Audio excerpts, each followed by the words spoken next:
at the mouth of Hunter Bay. It's dead calm, foggy, drippy, wet. It's kind of a weird little shale beach. These kind of form at the mouths of bay and stuff from currents that rip around. All this will be underwater, high tide, low tide now, so tide change is coming in.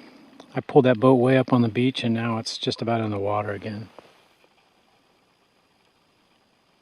But, oh, little bird up there clucking at me. I'm gonna finish up lunch here and mosey toward the back of the bay and look for that river. Anyway, caught a couple cod over here, filleted them up, so I got another 1.5 pounds of meat or so tonight to cook up. Might do some rice tonight, fish and rice, or rice and fish. Can't decide. I think Hunter Bay is just in there. I'll check the GPS. I'm not too far away. Turned out to be really nice this morning. Glassy, calm. Interesting, I'm heading down the channel. If you see these ripples in front of me, right there, that's a salmon. Right on the surface. That's usually a chum salmon. In addition, I've got a humpback whale moving down the channel with me. There's my buddy the whale. It's right there off my bow.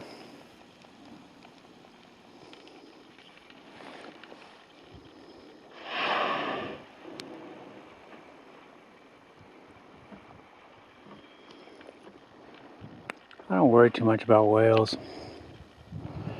They seem to know where I am all the time. I'll give him his space, cut around behind him. He's probably over in here right now feeding.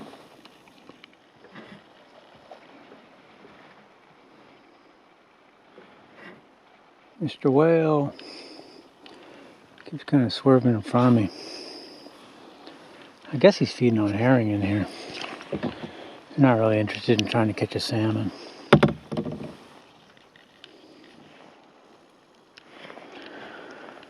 So this is the river that dumps into Hunter Bay, one of them, the major one on the south. And that leads up to a lake up in the center of the island, and then the lake also drains to the northwest direction into the Mora Sound. The Mora Sound. That's the one I'm thinking about portaging. But I'm near high tide now, so it allows me to move up this river pretty easily. It's a couple feet deep. I've explored the river around the corner a little bit.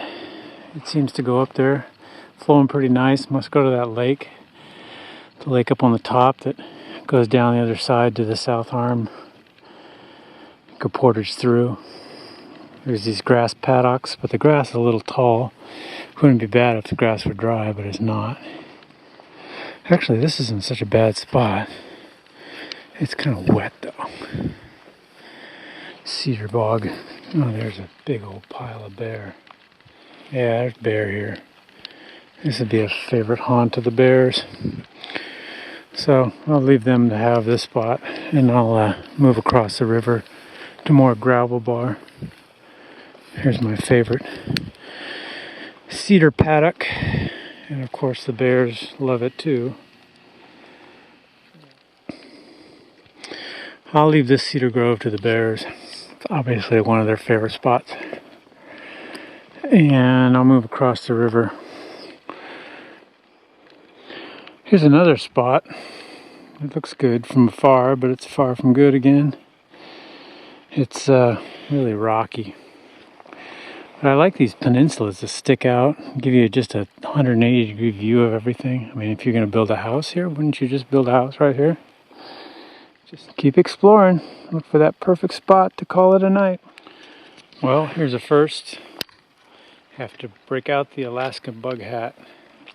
One of those things, I've been toting this thing around the last couple trips.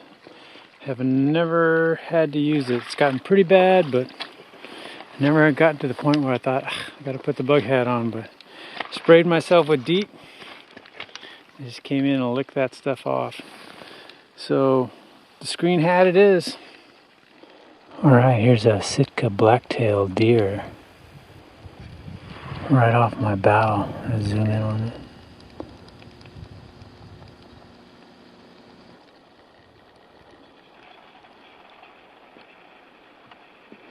Usually they're real spooky. But obviously this one hasn't seen me yet. I'm gonna get him in camera again. There he is. So I'm drifting his way.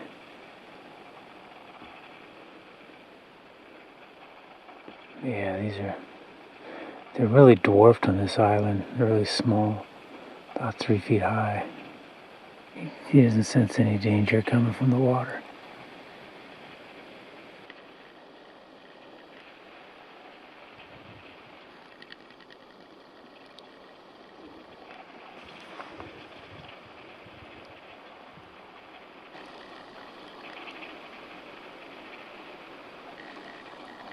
Gonna be 15 yards maybe. Let me walk right up to him.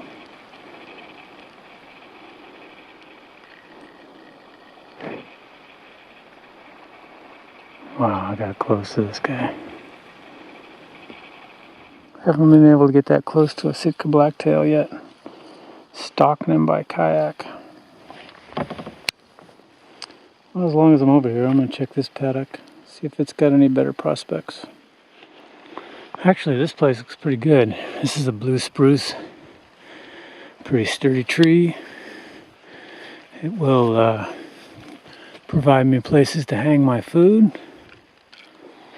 And this is fairly low grass. Doesn't seem to be too appealing to any critter. There's a little algae washed up here. But that's about it. But there's semi-flat spots, and in Alaska, semi-flat spots mean great camping because you can never find a completely flat spot usually, unless it's a sandbar somewhere. And it's going to be inundated by the tide pretty quickly. But it's a little peninsula view. It gives me a 180-degree panorama at least of the bay. Let's see what's going on. I got fresh water right there, freshwater stream. I got enough wood for a fire, for sure. And I got easy access to the water, got fresh water supply, got a nice view, and got a little height here, a little elevation, and a semi-flat spot right in here for the tent. So I'll take it. Sign me up for a one-night lease. I'm gonna get a fire started, warm up. Once again, cedar tree, the tree of life, comes to the rescue. This is a outside bark, big piece. Well, probably weighs 40 pounds. Came from a dead cedar back there in the forest, and it's a perfect place to start a fire on. A standing rotted cedar doesn't attract bugs very often. It's got natural products in the wood that actually repel insects from growing in it, so it'll slowly rot and dry over time, and this stuff is just perfect stuff for starting a fire. So I'll put my fire there, move my tent back here by the bush, and hang my food from the blue spruce and enjoy the evening. Yeah, my tent set up, semi-level place to sleep inside. Rain's laid off for a bit. Fire scared the bugs away. So cedar's gonna burn pretty fast. Luckily I have a bit of it. I know where to get more too. But yeah, it's nice to have a fire. I'm gonna dry out before I put some other clothes on because I am wet all over. Yeah, hopefully the rain's done for a while because I'm done with the rain for a while. Dinner. First course was carrot soup that I had the other night.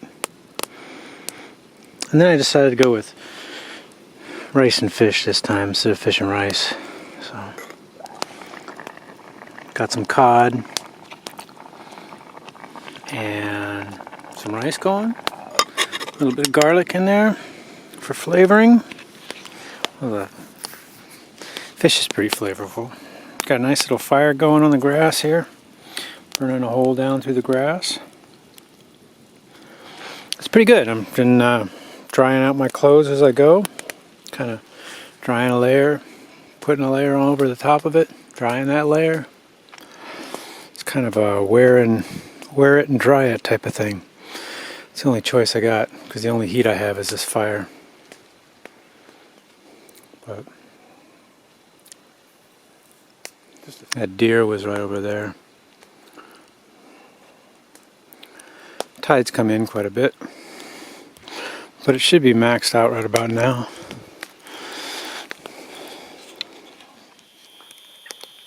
But the river's up there, the big river. There's a little one here, which will suffice for water in the morning. Then as the tide comes up, I'll figure out a way to check out that portage. After all, that's the mission of being back here, is to see how doable that portage is. Definitely want to do it with a lighter load though. I get down pretty light when I get rid of that food. The food's going fast. In other words, I'm eating a lot of food because nobody else is eating it. But that's good. I don't really want to lose weight if I don't have to. I'm losing daylight fast now. It's calm, it's beautiful, the rain has stopped. I'm so thankful for that. Because I was wet and I was cold and then I built a fire. Never underestimate the power of a great fire. Dry your clothes, dry your skin, improve your spirits. I don't always do fires. Most of the time I prefer not to have a fire, but tonight was definitely a fire night. Tomorrow as the tide goes up, I'll take a look up there. Might just leave the camp set up. Depends on the weather. Try to get up there as the tide's coming in. I think it'll be about 10 o'clock high tide. So I'll have 4 hours of incoming tide in the morning. But I do want to find out about that portage before I go. So dinner came out all right. Looks pretty decent. Snack on that a bit. Save the leftovers for tomorrow. So I have to cook lunch. Although that last of the smoked lingcod was absolutely delicious again today. Ooh. I definitely have to do smoked lingcod on a cedar shingle again.